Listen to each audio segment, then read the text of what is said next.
Alrighty, guys. Hello and welcome back to the show. We have a continuation of the tournament that I'm hosting. It's a 2v2 tournament. This is I believe it is the winners bracket finals. We're facing off between team Slackrendeer versus, I'm actually blanking on what Harzalix. That's right. Harzalix is the team name for the top team.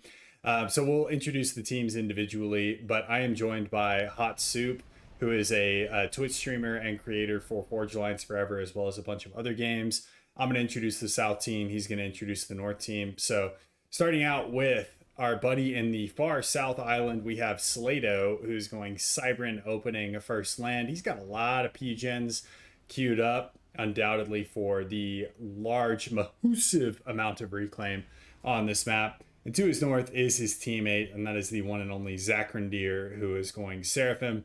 And he's opening first air, actually. And I'm going to kick it to HotSoup to introduce the northern team. Hey guys, so we have balanced slave noob, or in other words, Arzer, the very northern position. Yellow Seraphim at the highest rated score for the top team at 1900, and we have D-Man, a UEF in the color red, going first land and second land right away, sitting at 700 rating. Right on. And interestingly, D-Man not queued up any of his mass extraction points, only working with PGens. Same with Harzer. So I'm curious what you think about that as we kind of kick off here with the first bomber coming out for Harzer. I think, especially for a map like this, and hopefully we can get to it before the bomber gets there, but there's so much mass around that I think the right play is actually to build all PGens first, send a couple engineers, maybe first and second engineer out to get the mass. That way you don't have any problems with E right away. You see the Balanced doing the same thing too. First bomb, did that kill 2 engineers right away? Yeah, it dropped 2 engineers there for Harzer. So in this case, Slato flexing his muscles a little bit, bagging 2 engineers as well as a third on Harzer's main base. Looks like he's gonna get as well like another 2, so that's gonna be 5 engineers killed for that bomber. I'd call that a value bomber. What do you think? 5 engineers plus a 150 reclaim rocks that he hit at the same time as hitting engineers, so definitely worth his value, even though it doesn't indicate that on the bomber itself. So that's probably going to set Balance back quite a ways. I mean, he's not going to be able to get his Eastern mechs expansion as fast as Slato in this case, for sure. And now we see Slato's not done yet. He's got that bomber now headed for D-Man. D-Man's got quite a few engineers stacked in some very juicy locations there in his main base. Ground fires that he could get almost all of those, at least probably 4 of them, I imagine, but he went after the land fac, weirdly enough. He might have had it on attack move. He did get 1 engineer right as it was coming off of the line. So, I mean, it's hard to complain with 6 engineers getting 6 engineers off of your first bomber. It's pretty hard to complain about that. It looks like he's pretty busy in his base anyways. So if he's anything like me, he's probably not paying attention to his bomber after that first initial bit of micro. There's so much micro that goes into killing engineers efficiently with a T1 bomber first kind of build, which is why I never do it, because I'm not as skilled as these guys. But it's cool when you see it happen. Yeah, so I think a lot of that, because I am also not very good with the first bomber, but a lot of it is picking up where the engineers are on the map with a leading scout, which you did see Slato actually use, and then ground firing areas around engineers. And I think some of it honestly comes down to a feel and a trust thing, like firing into the fog of war instead of necessarily like oh, they're the engineers, I'm gonna go kill them. You know what I mean? Yeah, exactly. And I think something for sure, especially now that we're in the finals, that you're going to see is that Slato and Harzer are going to have a lot of scouting going on, whereas you might see, and it's nothing against them, but as the lower rated players, you might not see as much scouting or as much intel. And something that I've learned at the higher levels of gameplay is scouting and radar and knowledge about what your enemy doing is like almost one of the most important things you can do in a game. Yeah, that is very true. Both you and me being, I'm not sure what your rating is. I'm like, 1400 nowadays. oh damn! All right, man, I you're know. climbing the ladder. Don't mind me flexing. So yeah, I'm at about 1200 still, and most of that is because I really just play for fun, don't care, and I'm usually drinking while I play. So um, yeah, that's something I struggle with a lot, as well as scouting and making sure that I'm getting good intel on what my opponent is actually doing. But speaking of what each team is actually doing, D-Man so far, only one not to get into the Navy yet. We do have two T1 naval factories cranked out by Harzer, as well as 4 coming now for Zachrandir, and Slato also working on his 4th. So outside of the initial mass investment for these factories, you got to give the naval advantage, I think, to the southern team at this point. Yeah, I agree. And just looking at Harzer's initial build here, I think he recognizes that D-Man hasn't really gotten to the water yet. You can see that he's got 1, 2, 3, 4, 5, 6 additional Navy factories to the 2 that he already has queued up. I assume in expectation that he's going to get a large sum of Navy vessels from both the bottom team coming toward him. And this map is so weird in the sense that you have this large open pond in the center that's so crucial that you control, because it's like the fastest way to do direct base damage. And you also have that exterior, Navy area that could do a lot of damage too. But we'll just have to see how it plays out. Yeah, well, as it stands right now, we've got a Trident as well as a HotSoup, I'm guessing is how you actually pronounce that, up in Harzer's face. We do have a sub brought out from Harzer to deal with that. He's going to lose his initial frigate, as well as potentially some of his build power, as additional frigates now come in from both Harzer as well, or not Harzer, Slato. I'm getting them mixed up because both of them have noob in their name. That, I think Slato generally is yellow as well. So that as well.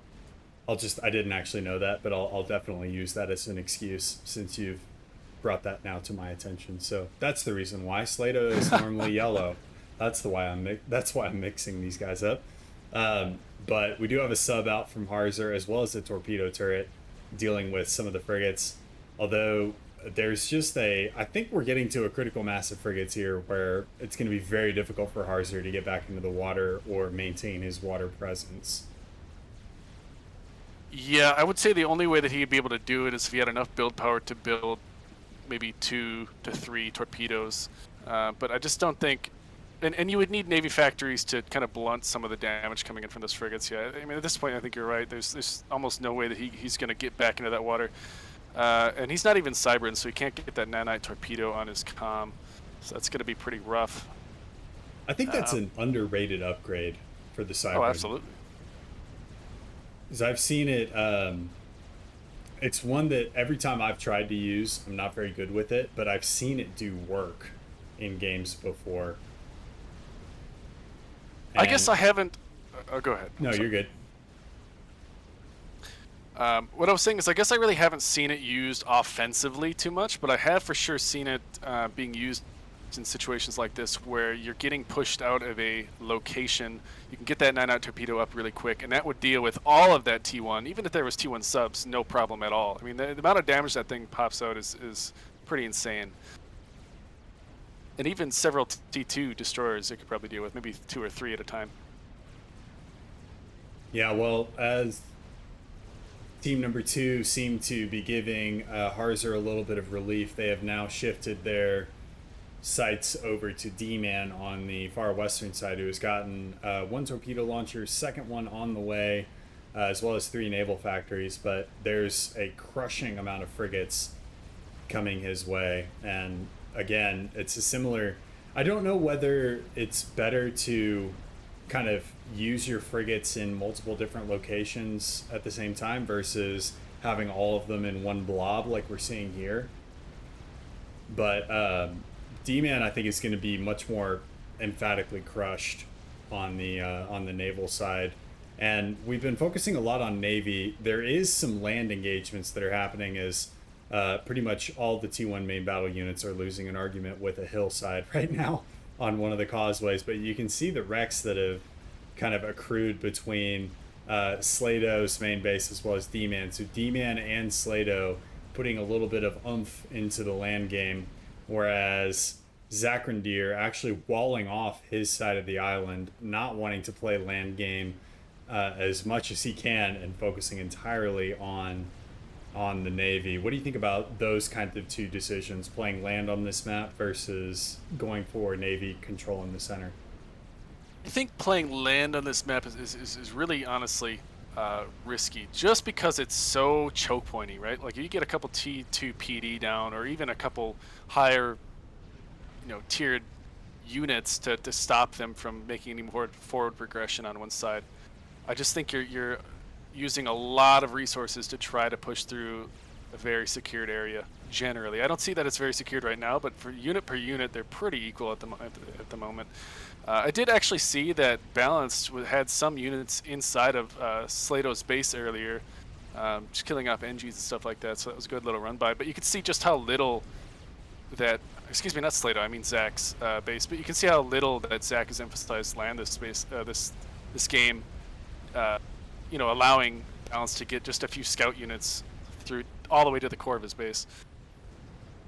Okay, so you would deprioritize land then on this particular map just due to the choke points and ability to actually maneuver your land forces. Yeah, absolutely. For sure, I would focus on Navy, try to secure that middle point, and as a fallback, if I couldn't completely win Navy, I think I would fall back to getting T2, T3 air, winning by torps, or winning by, possibly transports or strats or other offensive means at that point. Yeah, but as it stands right now, like, I'm looking at the map, we've got Mantis here from Slato that are starting to make it through that choke point there against D-Man on the far southern side, and we've also got a very significant Navy. We haven't talked about this either, but we do have cruisers out from Zakrandir as well, so T2 Navy on the field for Zakrandir, and things at this point for me look not super great as far as Harzer does have T2 naval as well, so he's got a destroyer in the works. As far as overall map control, though, things aren't looking great from my perspective. What do you think team number one needs to do to switch that up? I think Harzer is doing the right thing right now. He's spamming out the destroyers. You can see the thing he has an advantage over the bottom team in one aspect, is that he has to, logistically, he doesn't have to move his fleet very far at all for it to be impactful, right? Slato and Zach need to have their frigates, and more so Slato in this instance, all the way up to the north, at which point they're already being whittled away by Harzer's fleet. So, in my opinion, to get back into this, I think Balance needs to get some torpedo launchers up. He needs to get a strong T2 Navy presence, and he needs to get a buttload of torps to at least push back some of those cruisers and frigates. Yeah, well, we see that first destroyer coming out. He does have a good amount of frigates back behind it, so this destroyer could be kind of the bastion that he needs in order to hold off this naval assault. And Seraphim frigates, not necessarily ones to sneeze at, I don't think. I believe they're second behind the Cybran. Unfortunately, Cybran is on the other side, so kind of goes against them there. I want to draw your attention really quick, just because I think it's important. There's a strat that just went over D-Man's base, took out a few mexes, and now it just hit Harzer in the core of his base. Okay, yeah, that's pretty bad. And I think Harzer also recognizes the gravity of that particular run by. We've also got an ASF out. Everything is going to be transitioned to D-Man. We'll see if... Okay, D-Man not going to actually play this one out. So the strat was essentially the straw that was needed to break the camel's back there. Yeah. As far as closing remarks there, what do you think that obviously team number two won that match with naval dominance and air superiority? What do you think team one could have done differently? Well, I really think that the fact that D-Man didn't initially get really heavy into Navy, as you know, this map, you really know that you need to do that. Um, it put a lot of pressure on Harzer to spend all of his resources trying to make up the difference, and that didn't allow Harzer to get T3 air like the bottom team. He was able. The bottom team were able to eco and just kind of sit back on their haunches while their Navy did the brunt of the work. So, I think that initial Navy play from D-Man would have made a big difference. All good points. Let's go into game number two and see how these guys stack up against each other. We'll see y'all in a bit. All right, welcome to game number two of this winner's bracket final versus Harzalix versus Team Slackrendeer, which honestly I kind of feel like is like the name of Gandalf, who is like kind of slacking. So imagine Gandalf with like a huge paunch and he's trying to fight off the Nazgul. But either way, that's just me theory crafting. Plus, Slato didn't provide me with a team name for his team, so I got to get a little bit creative, which is why they're Team Slackrendeer. So let's go ahead and introduce them. We've got Zach Rendeer down at the bottom, or Zach as Soup is calling him. He's going Seraphim, opening first land. And in the far south position, we have Slato, who is going Cybran, opening first land as well, as we got a little bit of a pause. I'm joined again by HotSoup. Let's let HotSoup introduce the northern team. Hey guys, as the same team we had last time, we have balanced Slave Noob at the very northwestern corner of the map, going first land. He has Seraphim once again, and his counterpart to the southeast would be D-Man, UEF as well. Again, obviously they've decided which factions they like the most and what they can work the best with, going first land, second Hydro. I just want to point out that this map, it has a lot of reclaim. You can see that it has 23,560 reclaim, right? But it is quite spread out in a bunch of different pockets, which sometimes can make it pretty hard to collect all of that without being met with scouts and other raiding parties delaying you. So it should be interesting. Yeah, I was curious what your perspective was on the faction choices for these guys, because we don't have any Aeon, but we've got Seraphim and Cybran for Team Slackrendeer, and then we've got Seraphim and UEF for Team Harzalix. What do you think about the actual faction choices for this particular map? Honestly, I think that I don't know if they're going to make much of a difference as much on this map. I would say there would be one instance that D-Man is UEF, which allows him to have a AoE PD, right? So when that PD fires, it allows you to have like a little bit extra space if you cheese it, and that could be an advantage for him if he uses that, to outrange the other PD. But other than that, I think that you're going to see Ilshis play a large role in this, especially that it's a 10v10 map. Ilshis are very powerful units, so I honestly think the UEF Seraphim might be a better fit for this map than Cybran. Gotcha.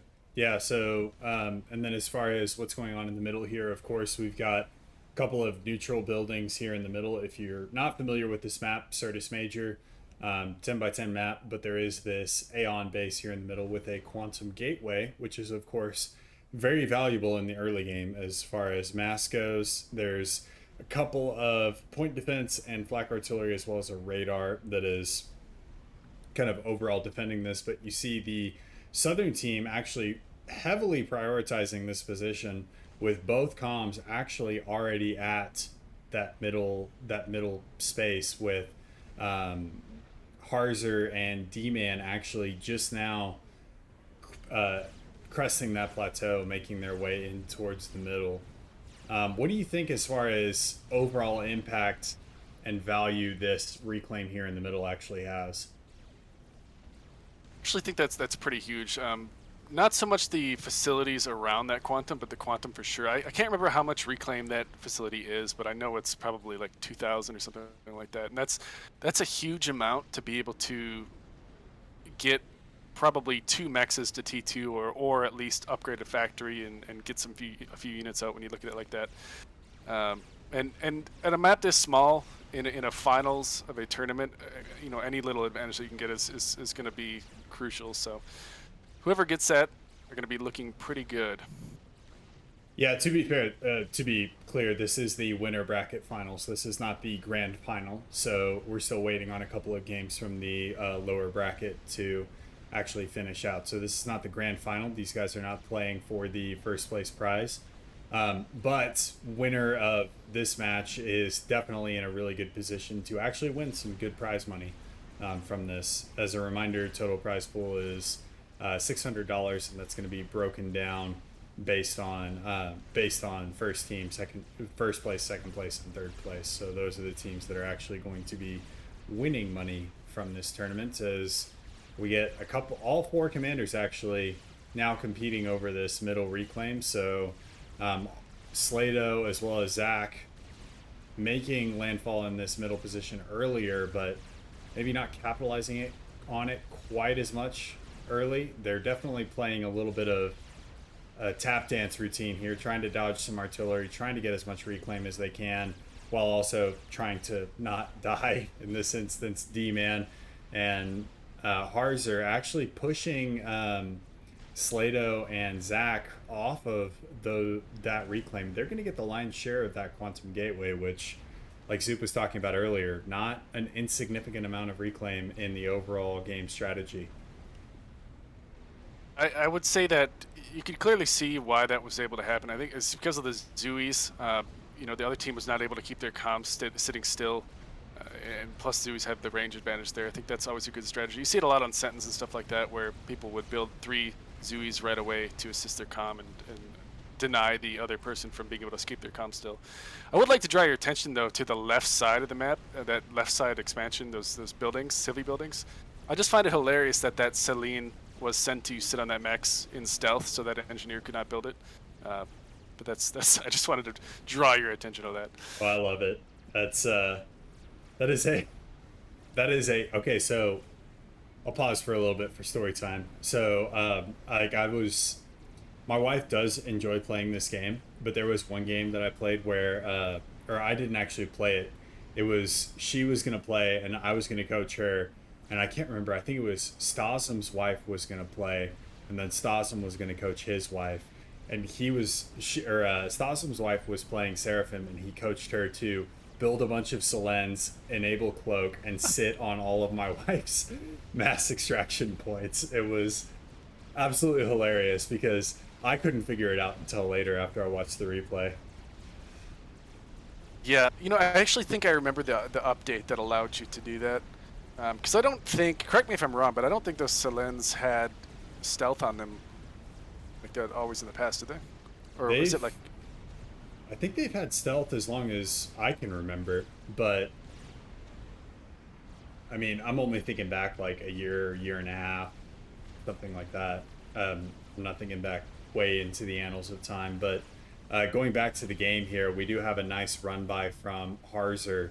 And there were a couple of factories queued up by Zach that are actually getting denied by this run by. And I think this is a little bit of that early thing that we were praising earlier for going for that reclaim earlier might have come back and bite Team Slackrendeer in the ass a little bit, as Harzer took the time to get some production up on his factories on that ridge and is now really punishing Zach whenever Zach is trying to get this production up on this ridge. He's going to have to divert a large portion of his units to deal with that stream of units coming from Harzer on the left side. You don't see the bottom team with any kind of significant amount of land factories being built up on that ridge, so I would say you're right there. That's going to be a pain in his butt, especially if there's light artillery or anything being positioned up on that ridge and above Zach's base. Yeah, that's rough. And to your point from the last game that we talked about, which is, I don't think you actually used this term, but time for your units to actually travel and be useful. Having factories on this ridge, as we're seeing from Harzer in specific, actually is doing some real good here as far as like the units that are coming out of his factory are being able to be used for offensive purposes much sooner than any units that are coming out of either Zach or Slato's main bases. It's causing them to go into a defensive posture here. Absolutely, and on top of being able to spam all those units out and get them there quicker, he's also got the Supreme Air Force, I guess, reigning supreme with his air, and was able to do quite a lot of damage with his T1 bombers there in mid, basically for free. Not only that, but forced out in T1AA there from Slato. So, not all the value that you get from your bombers isn't necessarily units killed, but it's what you're forcing your opponent to do to react to it, right? Yeah, absolutely. I mean, you could see that he had one, if not maybe two PD that he was building right there, and he was assisting it with Mantis, which means there was quite a lot of resources being put into that in a very short amount of time. And on top of that, he's being pressured by D-Man quite heavily on the right side. He doesn't really have enough units over there to deal with everything. He's going to have to shift his Mantis army in the middle over, allowing D-Man, who excellently decided to go gun there, to put a lot of pressure in mid with just that alone. I mean, that gun is able to kill how many units? Probably 25, 30 units as long as he's got overcharge. I like how you say accidentally went for gun, as if it was just like a whoops, I slipped and fell and accidentally hit the gun upgrade. Did I say accidentally? Yeah. I thought that's not what I meant. I think it was a very good decision to go gun. Maybe you said incidentally and I heard accidentally. I don't know. Those of you that want to go back and see the replay, it's all documented for you. But as it stands right now, land is a huge problem for Team Slackrendeer as the walls seem to be closing in. We've got large forces from D-Man on the east side. Harzer is pressuring Zach on the north side. We actually have Tech 2 now out from Harzer. We see our first Ilshiva, first couple of Ilshivas now coming out. And as far as Tech 2 goes for Zach, I'm not seeing any Tech 2, and I'm seeing Tech 3 Air from Slato. That seems to be a very bold strategy, Cotton. I'm not going to lie. Definitely probably trying to get a desperation play out. I think he sees the tide not going in his favor. Probably going to try to get a straddled or something significant that, able to snipe someone or at least do a lot of eco damage. I mean, you can see just by looking at the mass totals, Balance is at, or I should say Harzer is at 61 comparatively to Slato at 21 and Zach at 17. I mean, it's just not looking good for bottom team, and they need to do a play like D3 Air, I think, to stay in this. Yeah, I mean, well, first thing off the line was a whaler, and then we've got an ASF and a spy plane, or a couple ASFs, and then a spy plane. So, I don't really know. I'm curious. So we don't have Tech 2 there on D-Man. For Harzer, we do have Tech 2. I'm curious what his mobile AA situation looks like. And I'm not seeing really any mobile AA. So a lot is going to depend on this whaler, I think, and how Slato is able to actually defend that whaler to get some stuff done. Yeah, even if he did have mobile AA, he would need to have quite a significant amount. You can see that D-Man definitely has some AA in his army, or at least he did, but it's just going to be so insignificant compared to the 6,000 HP that both those whalers have, unless you have a massive amount of it. That's definitely a force that would be able to stop that army in its tracks for the most part, as long as he gets a couple more out. But I don't know if it's going to be enough to push them back and actually be able to gain back that territory and get enough mass back in their coffers to come back. But we'll have to see. That's the big question. And I do see an Ioshiva now, which is, whenever I was talking about mobile AA, I was talking specifically about Tech 2 mobile AA. Because you are 100% correct. I don't think Tech 1 mobile AA is going to do anything to the whalers. Quick cut in. Zach is looking very peaky at 1,800 health on the left side there. Oh, yeah, you are correct. You're a little ahead of me, but he is not doing well at all. It looks like Harzer has broken through his defenses. I'm actually going to go to split screen here as I catch Zach dying. and Slato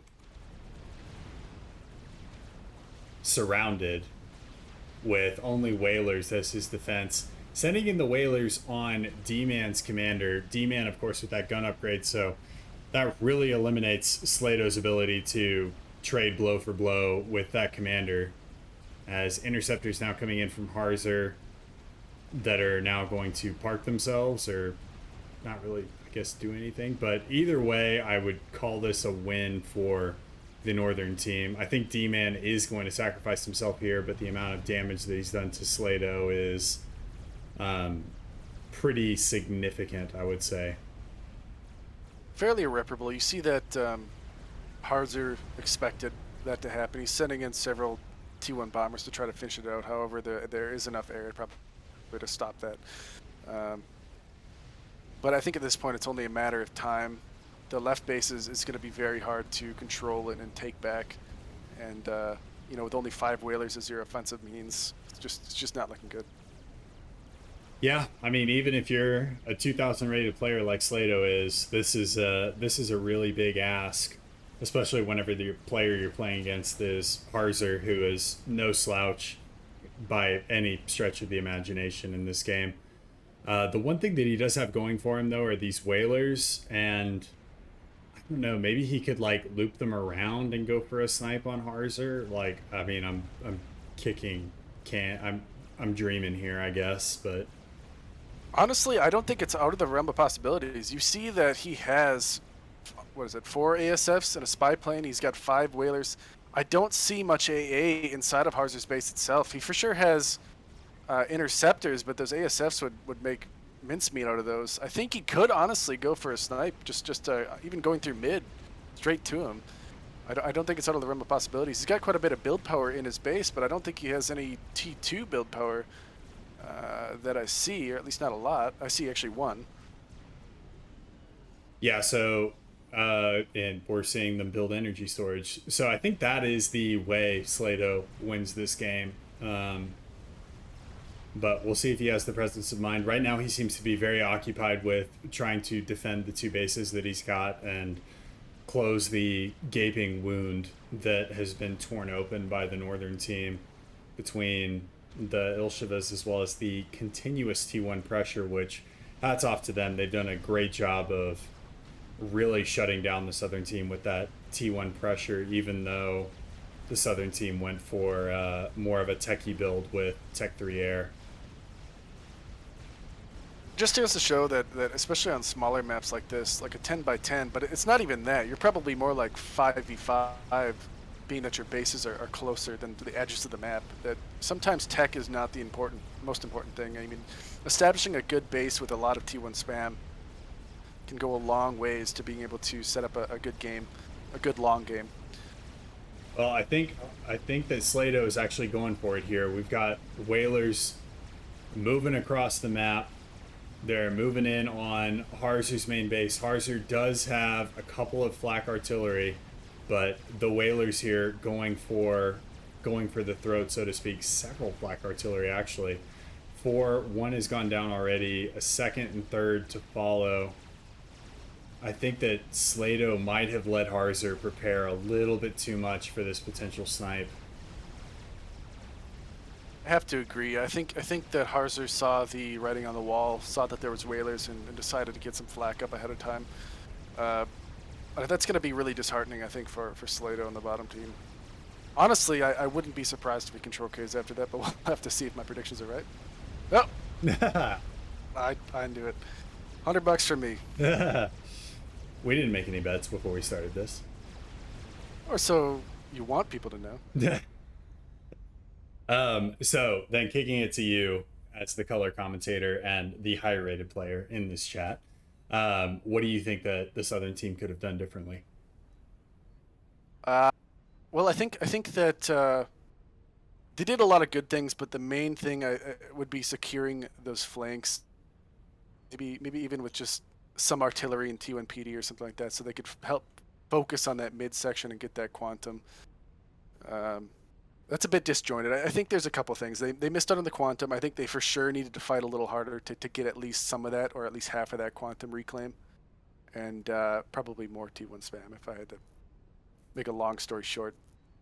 Well, I couldn't agree more. I think that the patience from the northern team as far as building up some land factories on these ridges and making sure that they could actually pressure the middle with mobile artillery instead of just rushing for the quantum gateway definitely paid off for them.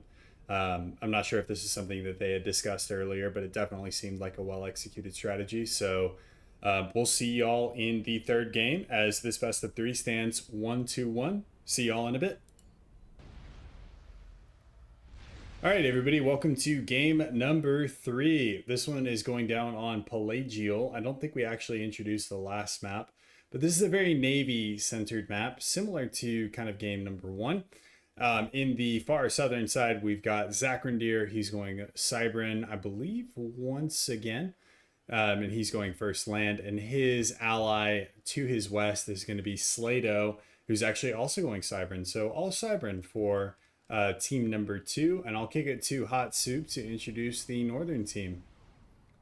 Hey guys, starting with D-Man, we had a little bit of a switch up here. I think he was UEF previously. He is now Seraphim, going first land. Looks like 3 mexes. To his west, we have Harzer, who is Cybran this time. I believe he was Seraphim last time as well. So a little bit of a change up all around. So it should be interesting. Maybe we'll see some telemasering, if it gets that long. Change up for team number 1, to be sure, as far as, well, I think it changed up actually across the board for various factions. I believe Slato actually went Cybran last game because we saw the Whalers, and then Zach went Seraphim. So I think everybody except for Slato switching up their factions, but this is a new map, not one that is cast or seen very often, Soup, and you've been so insightful on your previous breakdowns. Talk to me about this map. Well, the first thing I'm seeing is if you scroll out, hit that Control-Shift button, you'll see that there's a whole lot of nothing as far as reclaim goes. And that's going to be, you're going to really see that slow down the start of this game. I mean, they're going to have to focus on getting mass more so than energy. You can see that they didn't do first PGen starts, really. I think one of the first things you're going to see on this sort of map is maybe early bomber plays, just like we saw the last time, and getting into the Navy. But it should be really interesting. It's going to be hard to hold on to that northern expansion for Zach and Balanced. Well, you said early bomber earlier, and I'm seeing a bomber now coming out of Slato, and we saw how much damage he can actually do with that Tech 1 bomber rush in game number 1. I think bagging 6 or 7 engineers off of that. So that bomber is headed out and actually headed straight for Harzer's main base with the scout in tow. And we'll see if he can actually replicate that. Harzer does have his own air factory done, has a second one on queue, and is actually reclaiming. So some of the thing that with what Soup broke down with the control shift is the control shift actually does not take into account reclaim from neutral buildings. So there are a couple neutral buildings that are available to the players on this map, but by and large, Soup, you are 100% correct. There is far less reclaim on this map than the other 2 maps that we've looked at. Yeah, I guess I'm used to just not counting that. I keep my civilians alive. If you're probably used to playing Cyber, and you probably just suck those. I should word that differently. You probably just reclaim those very quickly, but just my opinion. That's definitely fair, as I am a Cybran fanboy, so to speak. But yeah, that initial bomber picked up by an interceptor coming out from Harzer, so I don't think Harzer wanted a replication of game number 1. He seems to be a little bit more prepared as far as the first bomber goes, and is now getting a good scout here on Slato, who's actually getting into the naval game already, got 2 naval factories up. Harzer himself has 2 naval factories up. Both of our both Zach as well as D-Man have no naval factories up, although D-Man making an aggressive move with his commander towards Zach's main island. What do you think about that, Soup? I think that's actually a really good play, especially because he's going to be able to be backed up by the Zooey spam that you see coming across at the same time. He's playing a strength Zach is cyber, and he has no floaty units. Um, and if D-Man plays his cards right and gets a foothold on the beach, it's going to be a lot of mass that Zach's going to have to invest in getting him out of there. So I think that's a great play. Yeah, that is true. Of course, both Zach and Slato playing Cybran. So I think playing more for the naval game than anything else is you're actually seeing Zach get heavily into the naval game as well with 4 naval factories. And that, of course, comes at a little bit of a cost. With if you go Cybran, you don't get access to the floating bullshit, so to speak, of the Zooies, because I hate the floating bullshit. Um, I Go ahead. apologize. I didn't mean to cut you off You there. I didn't. thought there was a pause in the sentence, but yeah, I think that's the one way uh, for Zach to counter those Zooies and that push really hard would be to get some frigates. So one frigate can kill an infinitesimal amount of, to take your word, of Zooies as long as it's microed correctly. And I think it's also going to put him in a better position overall later in the game. Well, we're also seeing a similar aggressive move here from Harzer, who's actually walking his commander as well. So that would be team one, definitely playing for keeps here in this best of 3 winners bracket final here. And we got. Go ahead. There's quite a bit of frigates coming out from Harzer right now. I mean, it's going to be obviously offset by all of the frigates that are coming out from Zach here, as long as he's producing all of those. Actually, it looks like he's got some of them paused, but for now, Harzer definitely has the overmatch when it comes to Navy on that top side. Yeah, and D-Man able to gain control of the northern side of Zach's island with that floating bullshit. That's what I'm going to be calling it from now on. And the frigates out from Harzer actually outmatching the frigates from Slato so far. We had 3-2 originally, and now it's 2-3 if you count the ones that just came off of the production line. But Harzer doing some damage here as well, taking out 2 mexes to the north of Slato's base. So, I mean, it seems like Team 1 is definitely not looking to go out with a whisper, I think, in this best of 3. Absolutely. I think we might see an elimination here in a second on Zach. You're going to start seeing those Zooies try to block that comm. D-Man's probably going to go for a trade. If he can keep as much health as possible, he might be able to survive this comm explosion. I think it's 3,000 damage, though, that it does, right? It's 2,500. So that's going to be if these guys die. I mean, both of them are sitting within mutual destruction range. And D-Man actually going for a torpedo launcher whenever it would spell his own demise as well. So I love to see the absolute titanium balls on that guy. He's like, I don't really care. I'm just going to kill you, whatever it takes, regardless of whether it kills me or not. But Zach trying to shut that down with some Mantis. Zach not going into this good night, even reclaiming that torpedo launcher. And now these guys are just going to hug here in the bay. Whenever they're both in mutual destruction range. That's super funny.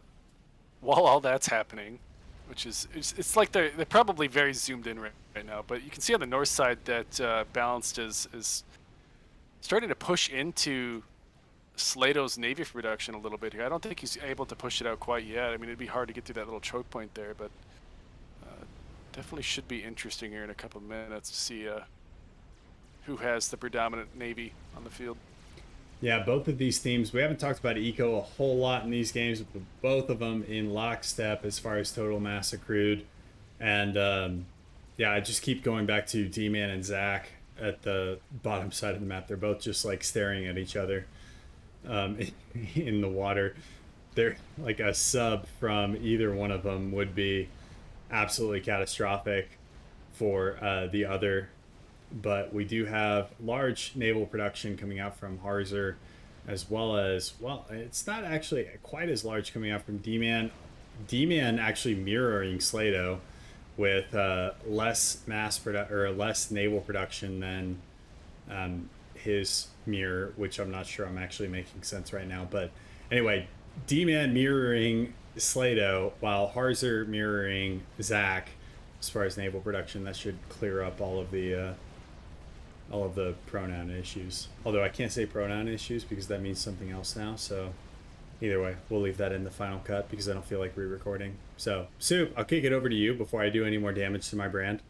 Say something. Well, if you can't do any damage, I would like you to call me Lord Emperor of the Soupdom if you would like to Lord Emperor follow my pronouns. But just my opinion. I think that we're seeing a big shift. Slato is starting to get a lot of frigates out. You know, he's been able to kind of keep them alive in that little bay there and consolidate them and use them effectively. I think that we're seeing a lot of parallels as far as mass goes right now, but the one thing I'm noticing once again is that D-Man he doesn't have any Navy facilities. Actually, I lied. I didn't see those in the bay there. I think that frigate spam is going to be the biggest problem for top team right now. Yeah, I'm looking at. That's what I'm. Let me do like a quick count. So we've got 14 frigates there for Harzer, who I believe is producing the most frigates. Then we've got 16 there for Slato.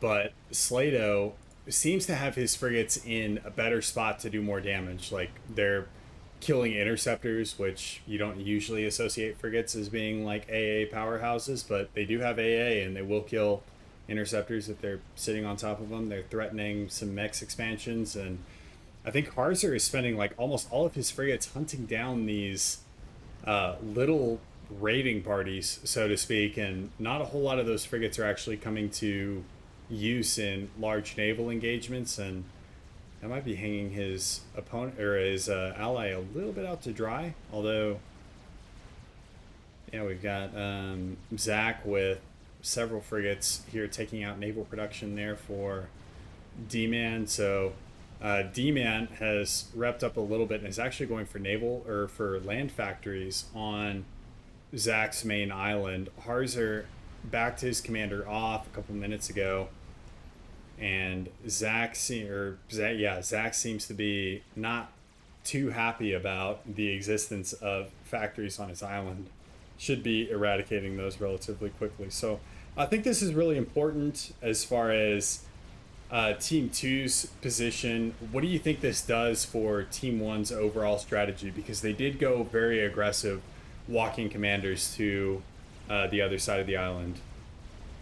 I think it's kind of a catch-22. I think if it went in a perfect world, if it worked really well and he's able to get a beached front, he would have to spend less mass to do more direct damage to his opponent. But, I mean, right now he's spending quite a lot of mass trying to stay on that beach front, and it's kind of mollifying the advantage he's having over Zach. Now, Zach is spending quite a large amount of money, resources on Mantis, so I really think it's about a 50-50 on how they came out on that. However, he does have all of that reclaim. It's directly on his base, and I think a lot of people forget to think about that when they decide to make attacks into opponent's base. That reclaim is very valuable. Yeah, to put that in perspective, there's 2,100 mass available for reclaim on Zach's island. He's got a couple of engineers on patrol. And to put that in perspective, whenever we launched this game, there was, like 1,500 reclaim or something like that on the map. It was very little, and D-Man has essentially donated all of the reclaim that was available on the map according to Control Shift, just in that little push. Exactly, and he was able to get rid of some mass extractors, but I don't know if 4-2 mass extractors are worth that.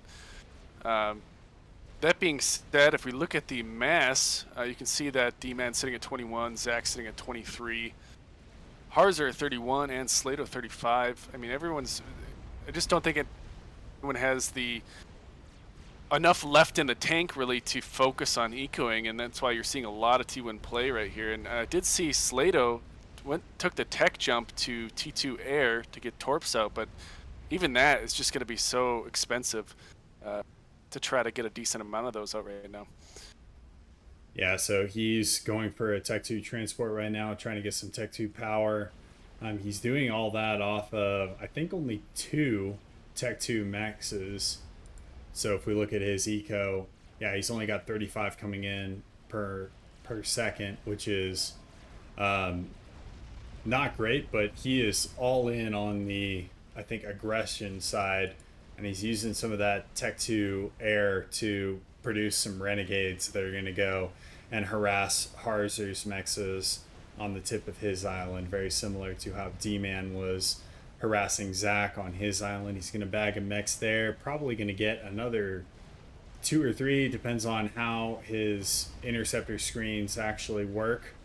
Slato did message me and say that this was being played at like 2 o'clock in the morning and told me not to be super hard on him, but of course we'll ignore that. So we can be really hard on Slato. Yeah. Speaking of Slato, I'm seeing that he's electing to go for gunships now rather than torps. I wonder if he's just thinking that's going to be more effective on land. But I do want to point out that while you were speaking there, D-Man made a really excellent play. He dropped off, I think it was 5 or 6 Zooies into Zach's main base, able to destroy, I believe, 2 T2 mexes, if not 1 T2 mex and another T1 mex. And if you looked at his mass per tick a minute ago, it was very low. I see he's caught up a little bit again, but I think that was a pretty good play. I don't know if the transport survived. I don't think it did, but that's one thing again, like me as not an amazing player, that is very, very difficult for me is dropping and having the, I guess, having the wherewithal to drop. So seeing D-Man and seeing some of these other, because this whole tournament was you're going to have a higher rated player paired with a lower rated player. Seeing the lower rated player of this team making plays like that really kind of, it makes me very happy. I don't know why or how to explain it, but it makes me happy. It makes me see that, it helps me see that people are getting better, and that's what I want to see. I want to see people getting better at this game. No, I don't think you could have set up a better situation for a mentor / apprentice kind of situation. I mean, even when I was in your tournament, you know, in one of the first rounds, because I lost all of mine, but you know, even working with another 1200 or 1300, I was able to bank off of what he knows, and we were able to kind of work with each other and learn a couple new things. So to have someone who's at 2000 or 2100 with a lower rated player, I mean, that's years of experience being introduced to someone who might not have years of experience, or even if they do, you know, might not have grown in a significant way in a little bit because they're at a bottleneck. That's true. I forgot to say, yeah, Soup did play in this tournament. I forgot where you were eliminated. Pretty early on, I believe I lost all 3 rounds in a row, as I am a bad player. But I did it on purpose. If anyone else says otherwise, don't believe them. Did it on purpose. Exactly. That's what you say. It was the exact same thing that I said earlier whenever I was like, I'm not a very good player because I play to have fun, and normally I'm drinking whenever I play. It's the exact same excuse. Like, but you're probably like, you know, Guy from Naruto. I don't know if you're familiar with that. You'll eventually stop drinking when you play, and you'll be an instant 1900. no, I can speak Avatar. I can't speak Naruto though. So Okay, well, someone will get it. Yeah, my anime. I'm sure somebody will get it, but yeah, my anime. Is Naruto an anime? Yeah, technically, yes. Okay, all right. Yeah. Well, again, that shows how much I know.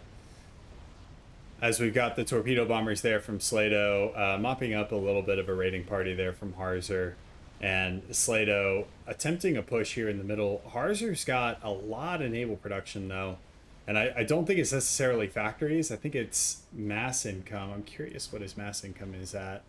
All right, so it's actually not that high. He must be reclaiming really, really well to run all those naval factories.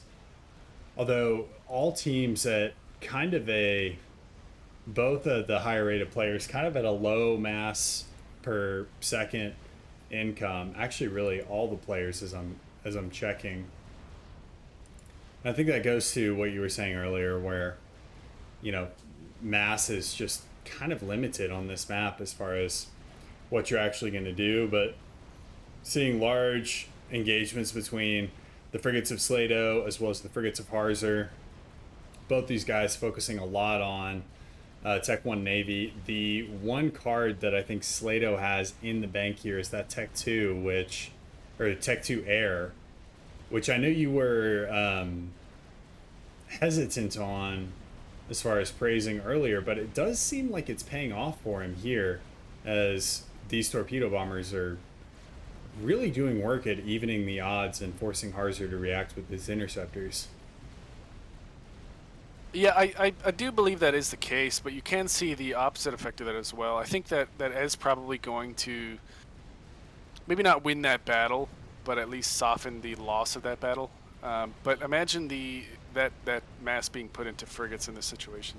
I think it is a good play when you can have like a critical mass of torpedo bombers. The problem is Tridents, the Cybran frigate, just have such a good AA for a T1 unit that it's really sad to lose all of those inside of top teams, reclaim range. I mean, you can already see that Harzer has several engineers out reclaiming that. They can eat up those torps and make more frigates with it. So it's really hard to say, and that's why I'm not one of the top tier players, because I don't really know what the right answer there is. But I don't think it was a good or a bad play. I think it was a play made in the moment. And we'll see whether it becomes a good or bad play here in the future. I was ready to call it a good play, but it might be a bad play in the future, as well. Harzer actually dropping engineers towards the middle, drop a couple of naval factories here, but it does seem like that's going to get overrun by Slato dropping some naval factories there. I'm getting these guys mixed up again, but Slato dropping some naval factories as Harzer moving in with his frigates. Slato forced to respond, but again, that's, I guess, a little bit more wasted mass, as I think D-Man, his naval production now seems to be much more mature, as I'm starting to see good amounts of naval coming out from him, both to secure his side as well as assist Harzer. And as far as Zach goes, I'm seeing all of his naval on pause. I'm not sure whether that's because of the drop earlier. He seems to be focused very hard on upgrading mexes to tech number 2, but I think that Zach might need to get a little bit more aggressive on the naval side in order to help out Slato, because Slato seems a little 1v2 here. And actually, you're seeing a drop from Slato's commander in the middle. And that commander does have that nanite. Is it nanotech or nano torpedo Nanite, or nanite torpedo? I believe it's nanite torpedo, if I'm remembering correctly, but someone will for sure say in the comment section. Well, we get to see how aggressive Slato can get with that nanite torpedo upgrade, because there are very few subs in this mix, and I'm watching frigates die left and right there from Harzer, as well as some subs and a couple of frigates from D-Man. So I think that nanite torpedo upgrade, well, yeah, what you were talking about earlier in game number 1, I think that is the play here from Slato. Instead of going for torps, he's going for that OG comm rush, playing it a little bit old school. And I'm just saying in the previous game that you don't typically see nanite being used aggressively, but I literally just proved it wrong 2 games later. But there's a secondary benefit to getting nanite torpedo, especially early on, or maybe in this case in a low mass game, is you can see the veterancy on that comm just ticking up. He has 5 kills. He's already vet 1. Not quite a quarter of the way to vet 2, but you start killing destroyers with that thing, you're going to vet up extremely quickly. Yeah, that's a good point. Do you know, and it's okay if you don't, but do you know offhand if veterancy affects torpedo? I don't believe it does. I guess I haven't really experimented with that, but I know for sure it would help later on. If you decide to do something else with your comm. I know it affects health. I don't know if it affects damage coming off the torpedo, but shifting our view now towards Slato's naval yards, he's got a lot of his navy focused on his commander, and he's now losing a lot of his naval production due to Harzer getting a nice little wraparound with a bunch of Tech 1 frigates, which we're 23 minutes into the game. We're still talking about Tech 1 frigates. These guys using them to within an inch of their lives here, as I think Slato going to lose a lot of his naval production to this little frigate incursion and rush here. Yeah, that's going to be really painful for him. I don't think any of those were T2, but for sure it's extra mass to have to build it back, and not even the mass. More importantly, it's time, and it's time that you're not spitting out frigates comparatively to both Harzer and D-Man right now, who both have a significant amount of Navy factors at this point. Even compared to Zach on the bottom side, 5 to, what is that, 1, 2, 3, 4, 5, 6, 7 from D-Man. So both sides are kind of overmatched as far as Navy facilities go right now. I think that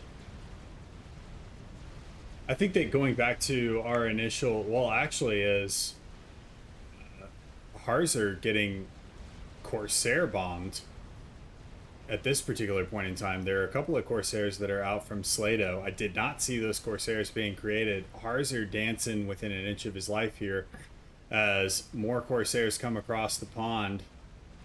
And all he's got are Sky Slammers to be able to provide any AA. Unfortunately, I think there's only one Corsair left. So Sky Slammers able to kind of brute force their way to victory there, maybe. As another one comes in. And Harzer, I mean, I don't know why Harzer is not in the water already. I feel like that's a much safer place to be with your Navy. He continues to take Corsair fire and try and dance around it, as a lot of Slato's interceptors now out of fuel, gonna lose a lot of his air there. But Harzer does make it into the water with about 1400 HP. We might see the torpedo bombers actually pay off, and that's where we see a couple of them coming across the water now from Slato. I think Slato is very intent on winning this game, whether it is on land or at sea. As torpedo bombers coming in. I think he knows if he can take balanced out right here, that's going to be a huge change in the outcome of this game. It's going to be hard for D-Man to have that much APM. That is very true, as Harzer does get popped by the last torpedo coming off of the torpedo bomber. That is going to be difficult for D-Man to recover from, as D-Man did have a good push going down at the southern side of the map, but only is able to take out one factory. We do have a Tech 2 HQ now out from Zach. No Tech 2 out from Slato. Slato, I think, probably going to take a little bit of time for some TLC here in his main base, as well as get his naval production back up. Actually, I take that back. He's got his naval production here in the middle with 5 Tech 1 factories, but does need to look at it getting his commander to a little bit of a safer place, as we're starting to get torpedo bombers out from D-Man. Potential snipe there for Slato. I don't know if D-Man knows that Slato's commander is there yet. He definitely does. He was heading him with torps as Harzer was being hit by Corsairs, but at the time he didn't have enough torpedoes. I think at this point he's trying to get overwhelming, superiority via frigates and stuff there in the center. But I think that would be one of the only ways that D-Man gets back into this. Would be to be able to snipe Slato and get back the I guess what's the word I'm looking for? So both teams have the same amount of APM to deal with, or same amount of things to do.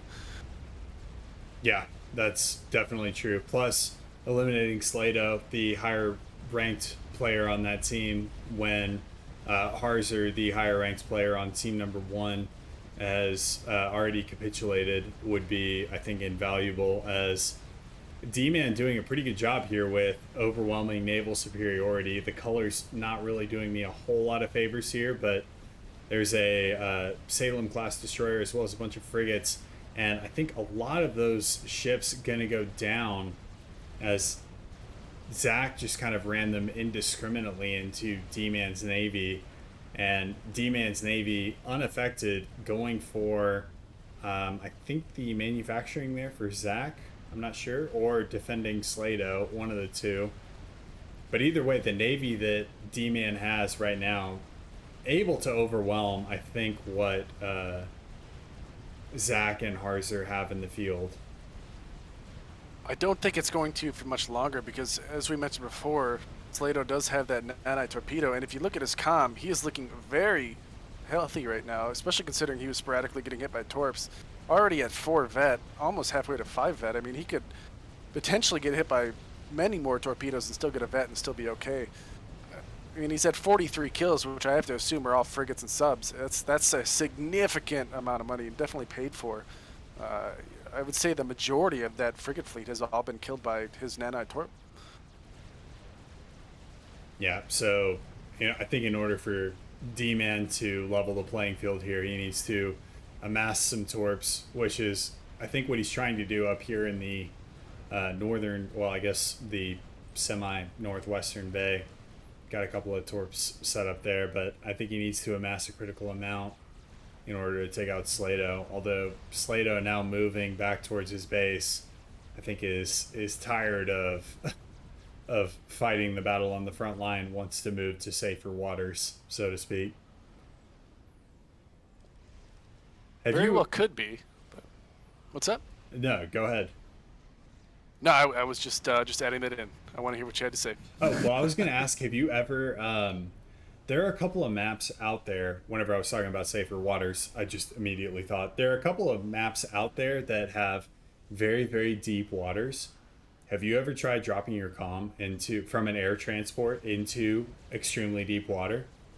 I personally have not, but the group that I hang out with, I believe they dropped it on, I think, Avengers, a map we used to play way back in the day. And he dropped it into the water, and the comm instantly explodes. So Yes. do not do that, No. if anyone wants to know. That through that game. That's a good PSA. And to any map makers that make water so that whenever you drop your comm into that water, it instantly explodes, you are forever dead to me, because that happened on a map where we were winning and I was trying to build a satellite base. I had Tech 2 on my commander, and I was going to drop my commander out into the middle of the ocean and build some more naval factories, and yeah, the commander instantly exploded. And I will never forgive the maker of that map. Don't know who it was. I don't even remember the name of the map, actually. I guess it makes sense, logically that your comm would die in deep water, but at least gameplay-wise, don't let you drop your most valuable unit into this deep dark hole that you don't even know is deep enough to kill your comm, unless you've walked in it or been prevented from walking in it. Yeah, exactly. And that is, again, something that I will never forgive. I think in that situation specifically, that commander had laser, and they were trying to drop on a commander that had a proxy base right on the edge. Oh, really? Yeah, so it was kind of funny looking back at it, but looking at the gameplay really quick, Slato starting to get a lot of torps on the field, and kind of killing off a dwindling Western fleet. It's going to be a lot of reclaim available for them, as well as lessening the amount of frigates on the field. Yeah, I mean, I think D-Man definitely has to get into T2. I'm not seeing any T2 on any of his factories. I think that's a must at this point. I'm actually seeing factories get clogged up in this bay because the frigates actually aren't moving out enough to allow for the build range. So I think D-Man absolutely must get into T2 if he wants to stay relevant in this game, because I think the time for snipes is over. I just realized I was at -2 for the last minute or so I might be a little bit behind you, but I'll catch up in a second. Oh, that's fine. I'm That at being said, 32-30. Yeah, no, that's fine. That being said, I think that D-Man's trying to do the desperation push here. Maybe not even a desperation push. He might think he has the advantage, but I just think it's going to be so difficult for him to get out of here. I think he needs to focus on getting his main base eco up, continuing that, so he still has an advantage over them. Because right now, overall, he has less. Eventually he's going to be able to not produce as many units, and for sure, like you said, the T2 Navy, he needs to get into that hard, and he needs to be able to take out a significant amount of the bottom team's Navy production to be able to get back into this. Yeah, I think that even pulling, like looking at his main base eco, even pulling some of his engineers off of assisting this air factory and ringing his Tech 2 mexes, I think would honestly go a really, really long way. It would take a little while to pay off for itself, but it's something that would be very, very helpful, especially as he is pushing southward and able to grab, I think, a good amount of reclaim here from naval wrecks. We'll put it on the screen, but he's able to secure a good amount of naval wrecks, and having some mass storage there is definitely going to be super helpful for him as he continues pushing south. Going to overrun a couple of the naval factories there from Slato, and really showing the power, I think, of the Cybran Tech 1 frigate as he's overrun multiple destroyers in this push and continuing to overwhelm the, I think, inferior naval forces. But I think this might be a last push from D-Man. We'll see if he can get anything done here. He needs to take out. Go ahead. I think it's just one of those classic quantity over quality kind of situations. I think he's more than capable of dealing with those 5 Navy facilities that were being built by Zach, or excuse me, had been built by Zach. As long as he continues to move his fleet down, even if he loses that fleet, I think that's almost worth it. He can produce more up front, or in his own base. I mean, actually, I just noticed when I'm looking up north, I see that his mexes are being sniped off by Corsairs. That's going to have a huge impact on his mass. I mean, you can see that he's lost a significant amount already. Yeah, that's definitely a really good point. I didn't see that earlier. That is, what is the technical term? Mucho ungudo? Is that Zaj? it? Yeah. Yeah, I think that might be kind of one of those situations where, as he's a bit of a Joe player, I'm sitting at 700. He might be pretty taxed as far as APM goes. He might not be focusing his interceptors in the right location, kind of thing. I actually don't see interceptors, but obviously this is kind of a David versus Goliath kind of situation for him right now. Yeah, that's definitely true. I'm seeing him produce a lot of torpedo bombers. Unfortunately, they're getting picked off. Some of them getting picked off by some interceptors, and he has lost a lot of the mass on his main base. Bright side for him, though, he does take out the Tech 2 HQ there from Zach, but he still has to contend with Slato's naval production. Although Slato, I haven't seen produce Tech 2 Navy as of yet, and maybe I'm missing it, but I don't see a Tech 2 HQ from Slato on the map yet. Either. It might have been destroyed earlier on, but I guess I've never seen one. Yeah, I think Slato went for Tech 2 Air and then Tech 1 Naval spam. And go ahead. I think in this situation, D-Man had a very, and I guess I'm going to.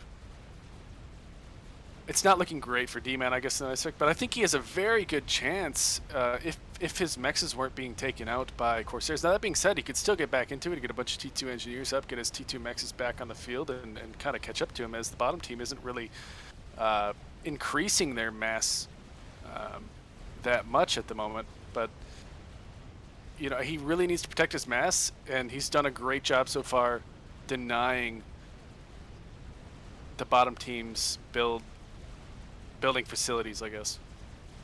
Yeah, I think like you said, it's all about protecting your eco as more mechs is actually going vacant there for D-Man. I think D-Man has noticed now, starting to retask some engineers to rebuild those mexes. At least the Tech 1 gets some mass income coming from those mass extraction points, even if it isn't necessarily ideal. But I'd still like to see Tech 2 coming out from D-Man. I'd also like to see him grab some of these perimeter mexes on the western side of the map, the western island. But I think, like you said, APM might be taxed. I know, sure as hell, I'd be very, very taxed in this situation as far as like what I'm doing, where I'm fighting, trying to manage eco at the same time. Like, I think he's doing a fantastic job. He's even winning fights in certain areas of the map where, arguably you could make the case that he should not be winning at all. Yeah, no, that's a very good point. And there was something I was going to say that I felt was very important, but obviously I've just forgotten about it. But you know what? I just had a straight up brain fart moment. I haven't had one of those in a while.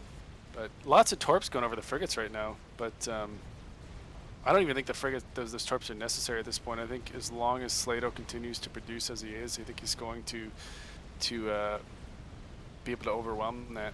But yeah, the T2, at least get a couple T2, maybe even cruisers out as it's Cybern, and that would have a lot of direct fire as well.